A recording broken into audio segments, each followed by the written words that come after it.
Boa noite, famílias queridas. Permita-nos enviar a todos o singelo abraço, com a certeza de que a cada dia vivido, nossas vidas tornam-se mais proveitosas e abençoadas. Por gentileza, deixemos nossas águas a fluidificar sobre a mesa e imploremos ao nosso amado Mestre Jesus que esteja presente em nossa reunião, intuindo-nos e inspirando-nos à felicidade e à paz.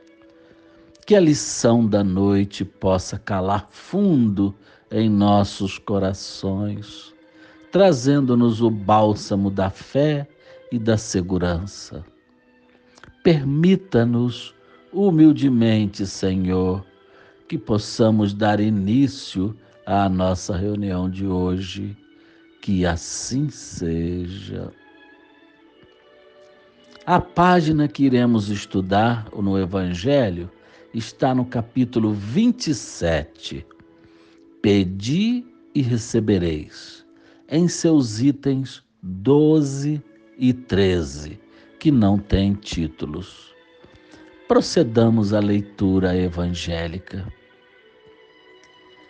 Há males da vida que o homem não pode evitar, e há outros de que ele se constitui a causa primária pela sua incúria ou por seus excessos.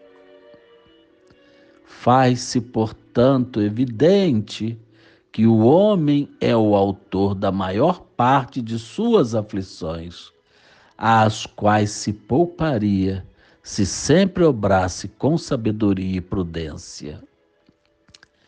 Não menos certo é que todas essas misérias resultam das nossas infrações às leis de Deus, e que se a observássemos pontualmente, seríamos inteiramente ditosos.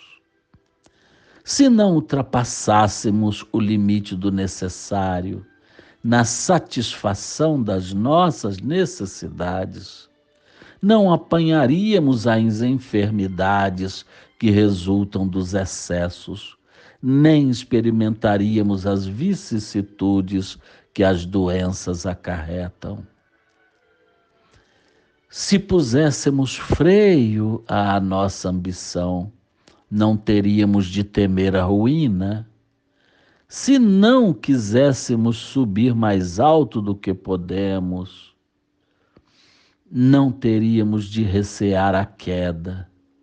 Se fôssemos humildes, não sofreríamos as decepções do orgulho abatido. Se praticássemos a lei da caridade, não seríamos maldizentes, nem invejosos, nem ciosos, e evitaríamos as disputas e as dissensões. Se mal a ninguém fizéssemos, não houvéramos de temer as vinganças, etc. Admitamos que o homem nada possa com relação aos outros males, que toda prece lhe seja inútil para livrar-se deles. Já não seria muito o ter a possibilidade de ficar isento de todos os que decorrem da sua maneira de proceder? Ora, aqui facilmente se concebe a ação da prece, visto ter por efeito atrair a salutar inspiração dos espíritos bons, granjear deles força para resistir aos maus pensamentos, cuja realização nos pode ser funesta. Nesse caso, o que eles fazem não é afastar de nós o mal, porém sim desviar-nos a nós do mau pensamento que nos pode causar dano. Eles em nada obstam ao cumprimento dos decretos de Deus, nem suspendem o curso das leis da natureza. Apenas evitam que as infrinjamos, dirigindo o nosso livre-arbítrio. Agem, contudo, à nossa revelia, de maneira imperceptível, para não nos subjugar à vontade. O homem se acha, então, na posição de um que solicita bons conselhos e os põe em prática, mas conservando a liberdade de segui-los ou não. Quer Deus que seja assim, para que aquele tenha a responsabilidade dos seus atos e o mérito da escolha entre o bem e o mal. E isso o que o homem pode estar sempre certo de receber, se o pedir com fervor, sendo, pois, a isso que se podem, sobretudo, aplicar essas palavras: pedi e recebereis. Mesmo com sua eficácia reduzida a essas proporções, já não traria a prece resultados imensos?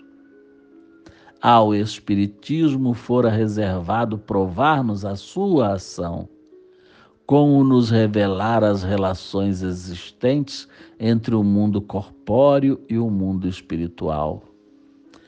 Os efeitos da prece, porém, não se limitam aos que vimos de apontar. Recomendam-na todos os espíritos. Renunciar alguém à prece é negar a bondade de Deus, é recusar para si a sua assistência e para com os outros abrir mão do bem que lhes pode fazer. Atendendo ao pedido que se lhe faz, Deus muitas vezes objetiva recompensar a intenção, o devotamento e a fé daquele que ora.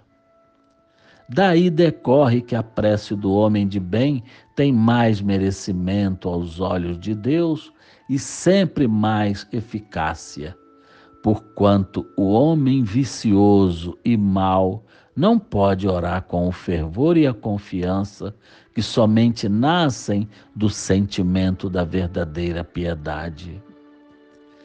Do coração do egoísta, daquele que apenas de lábios ora, unicamente saem palavras, nunca os ímpetos de caridade que dão à prece todo o seu poder.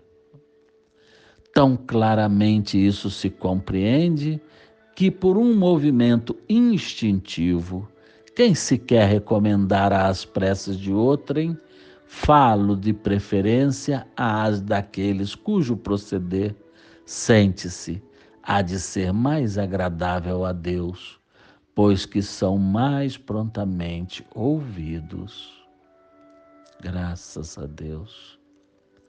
Passemos ao nosso humilde comentário adicional. Caras irmãs, queridos irmãos, se cremos no nosso Deus Criador e no seu senso de justiça infinita, havemos de avaliar com a razão e sem sentimentalismo as principais causas dos nossos sacrifícios individuais. Quantos desconfiam da justiça de Deus quando se veem diante de dificuldades? E quantos deixam de crer em Deus após algum percalço na vida? Quantos se sentem injustiçados por passarem pelo que estão passando? A verdade é que, se carregamos a firme compreensão de que Deus é extremamente justo e bom, haveremos de crer que temos a exata vida que precisamos ter para um realinhamento da nossa conduta. Muitas vezes a razão das provações não está nesta vida, mas em situações pregressas vividas por nós. Mas quantos podem estar se perguntando nesse momento: mas que mal eu fiz? Não creio que possa ter sido tão mal para merecer tamanha punição. Lembremos-nos, irmãos e irmãs, de que Deus não nos pune. Nossas vidas são resultado das nossas consciências arrependidas de passados delituosos, donde arquitetamos, antes dessa nova oportunidade, um estilo de vida que nos prive de incorrermos nos mesmos erros novamente. Não queremos ser repetentes e sofrermos na espiritualidade as mesmas penalidades impostas por nossas consciências doentes. Mas com a dádiva do esquecimento ao nascer, muitas vezes não cremos que tenhamos sido capazes de escolher uma vida de tamanho sacrifício. Isso denota a nossa dúvida quanto a Deus e a sua justiça. Quando volvermos ao plano espiritual, constataremos a veracidade de tudo isso que estamos aqui afirmando. Então, nossos excessos e transgressões às leis de Deus provocaram em nós essa bigorna da corrigenda que ora estamos vivendo. Mas ela se tornará tão mais amena quanto for o nosso entendimento e redirecionamento dos nossos atos para uma rota mais moralizadora para as nossas almas. A conquista da paz só depende da nossa perseverança no bem. Mas diante de alguns dos nossos desafios, muitas vezes nos tornamos tão fracos e tão cansados que não temos forças para reagir. É nessa hora que a prece chega em nosso íntimo como bálsamo reconfortante, como remédio para o nosso estado de ânimo, ou como alavanca que nos impulsiona numa direção segura. Deus não vai retirar de nós as provações pelas quais tenhamos que passar para a nossa melhoria espiritual, mas se oferece a todo momento para nos doar sua mão amiga e suas bênçãos, que haverão de nos fortalecer para continuarmos nossa batalha contra as nossas próprias imperfeições. As nossas escolhas são decisões do nosso livre-arbítrio, bem como as consequências advindas dessas escolhas. Às vezes, no plano espiritual, na hora de sofrimento extremo, escolhemos provas que mais tarde na carne não estamos aptos a cumprir, comprometendo todo um planejamento reencarnatório que deveria nos libertar definitivamente dos nossos males. Nessa hora é que a fé pode se tornar a bengala adequada, que há de nos sustentar de pé e com coragem para bem viver, independentemente das dificuldades que se apresentem em nossas vidas. Os espíritos superiores, bem como os nossos anjos da guarda, estão sempre tentando nos ajudar através de intuições e inspirações adequadas às nossas vidas. Mas a decisão final sempre será nossa, já que somos os verdadeiros proprietários de nossas vidas. Deus nos outorga o direito de optar pelo caminho do bem ou do mal, através do nosso livre-arbítrio. mas as consequências também serão nossas. As palavras divinas são claras como a luz. Pedi e recebereis. Mas muito de nós não sabemos pedir, implorando ao Pai vida fácil e sem esforço. Isso não nos será concedido, meus irmãos, pois sem luta não se alcançam os objetivos morais. Desistir de orar é o mesmo que desistir da companhia prazerosa do nosso Pai Criador. Além de criar obstruções nos caminhos intuitivos entre nós e a espiritualidade. É um contrassenso reclamarmos sem orarmos, pedindo força e inspiração para que possamos resolver o produto do nosso reclamo. Claro que a oração de um homem moralmente elevado atinge melhor os objetivos de atendimento de Jesus e de Deus, porque ele sente os eflúvios divinos enviados na sua direção. Se oro maquinalmente, não me torno apto a sentir qualquer tipo de vibração vinda do alto, pois estou com meus canais espirituais obstruídos por pensamentos negativos e descrença. Então, o caminho mais seguro para a resolução dos nossos problemas é seguir rigorosamente a lei de Deus, buscando refazimento de forças na prece e na ajuda espiritual. Muita paz nos nossos corações.